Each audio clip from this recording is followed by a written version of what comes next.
Hi, I am Athila Raj from Access Language School. ഇന്ന് നമുക്ക് IELTS-ലെ writing module എന്താണെന്ന് അറിയാം. റൈറ്റിംഗ് മൊഡ്യൂളിന് ടോട്ടൽ 60 മിനിറ്റ് ആണ് സമയം. റൈറ്റിംഗിൽ 2 ടാസ്കുകൾ ഉണ്ട്, ടാസ്ക് 1 ആൻഡ് ടാസ്ക് 2. അതുകൊണ്ട് ഫസ്റ്റ് ടാസ്കിന് 20 മിനിറ്റും സെക്കൻഡ് ടാസ്കിന് 40 മിനിറ്റും എന്ന രീതിയിൽ ചിലവഴിക്കണം. ഇത് നിർബന്ധമല്ല, എന്നാൽ ടാസ്ക് 2-ൽ കൂടുതൽ സ്കോർ ലഭിക്കും എന്നതുകൊണ്ട് അതിന് കൂടുതൽ സമയം ചിലവഴിക്കണം. അതുപോലെ ടാസ്ക് 1-ന് മിനിമം 150 വേർഡ്സ് എങ്കിലും ഉണ്ടായിരിക്കണം. അതുപോലെ ടാസ്ക് 2-ൽ 250 വേർഡ്സ് ആണ് മിനിമം. ഇത് നിർബന്ധമാണ്. അക്കാഡമിക് റൈറ്റിംഗിൻ്റെയും ജനറൽ റൈറ്റിംഗിൻ്റെയും ടാസ്ക് 1-ന് വ്യത്യാസങ്ങളുണ്ട്. ആദ്യം അക്കാഡമിക് റൈറ്റിംഗ്. ഇതിൽ തരുന്ന ടാസ്ക് 1-ൽ ഡയഗ്രാംസ് ആയിരിക്കും ഉള്ളത്. ഡയഗ്രാംസ് എന്നാൽ ഗ്രാഫ്സ് ആകാം, ടേബിൾസ് ആകാം, ചാർട്ട് ആകാം, മാപ്പ് ആകാം, അതുമല്ലെങ്കിൽ പ്രോസസ്സുകളാകാം.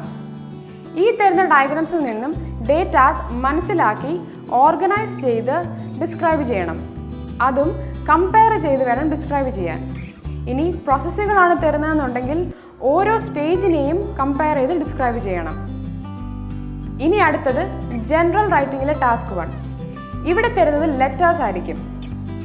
ഈ ലെറ്റേഴ്സിൽ 3 ടൈപ്സുകൾ ഉണ്ടാകും. ഇതിലേതെങ്കിലും ഒന്നായിരിക്കും ലഭിക്കുക.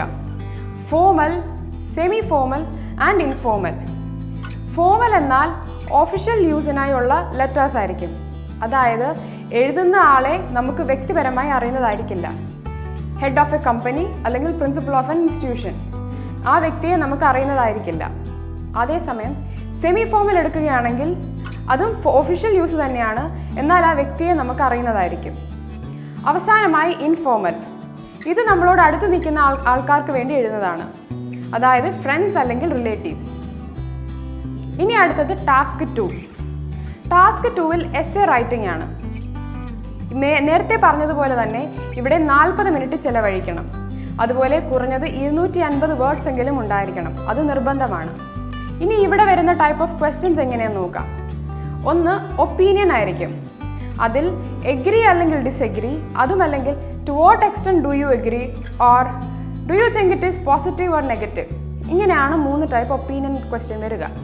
അടുത്തത് ഡിസ്കഷൻ. അതായത് ഒരു ടോപ്പിക്കിനെ കുറിച്ചുള്ള 2 വ്യൂസ് തരും. ആ 2 വ്യൂവും നമ്മൾ ഡിസ്കസ് ചെയ്ത് ഡിസ്ക്രൈബ് ചെയ്യണം. അടുത്തത് ടാസ്ക് 2. ടാസ്ക് 2-ൽ വരുന്നത് എസ്സേ റൈറ്റിംഗ് ആയിരിക്കും. നേരത്തെ പറഞ്ഞ പോലെ തന്നെ ടാസ്ക് 2-ൽ 40 മിനിറ്റ്സ് ആണ് ചിലവഴിക്കേണ്ടത്. അതുപോലെ കുറഞ്ഞത് 250 വേർഡ്സ് വേണമെന്നത് നിർബന്ധമാണ്. ഇനി ടാസ്ക് 2-ൽ വരുന്ന ടൈപ്പ് ഓഫ് ക്വസ്റ്റ്യൻസ് നോക്കാം. ആദ്യത്തേത് ഒപ്പീനിയൻ എസ്സേ. അതായത് ഒരു സ്റ്റേറ്റ്മെൻറ്റ് തരും, എന്നിട്ട് ചോദിക്കുന്ന ക്വസ്റ്റ്യൻ എന്നാൽ do you agree or disagree, അല്ലെങ്കിൽ to what extent do you agree, അതുമല്ലെങ്കിൽ do you think it is positive or negative. അടുത്തതെന്ന് പറയുന്നത് ഡിസ്കഷൻ എസ്സേ. ഡിസ്കഷനിലും ഒരു ടോപ്പിക്കിനെ കുറിച്ചൊരു സ്റ്റേറ്റ്മെൻറ്റ് തരും. സ്റ്റേറ്റ്മെൻറ്റ് അല്ലെങ്കിൽ 2 വ്യൂസ് തരും.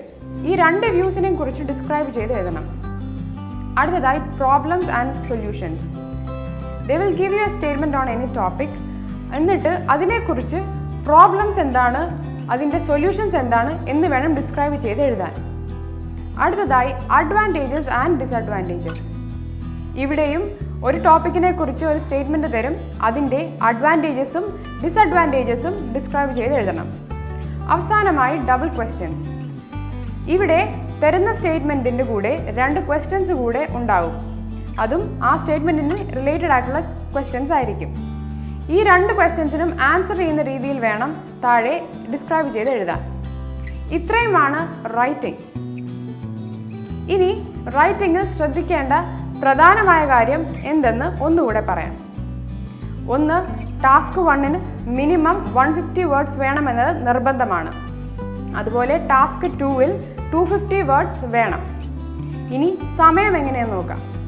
ടാസ്ക് 1-ന് 20 മിനിറ്റും ടാസ്ക് 2-ന് 40 മിനിറ്റ്സുമായിട്ട് വേണം റൈറ്റിംഗ് ചെയ്യാൻ. IELTS റൈറ്റിംഗിനെ കുറിച്ചുള്ള ഈ വിവരങ്ങൾ നിങ്ങൾക്ക് യൂസ്ഫുൾ ആകുമെന്ന് വിശ്വസിക്കുന്നു. കൂടുതൽ വീഡിയോകൾക്കായി ആക്സസ് ലാംഗ്വേജ് സ്കൂൾ സബ്സ്ക്രൈബ് ചെയ്യുക.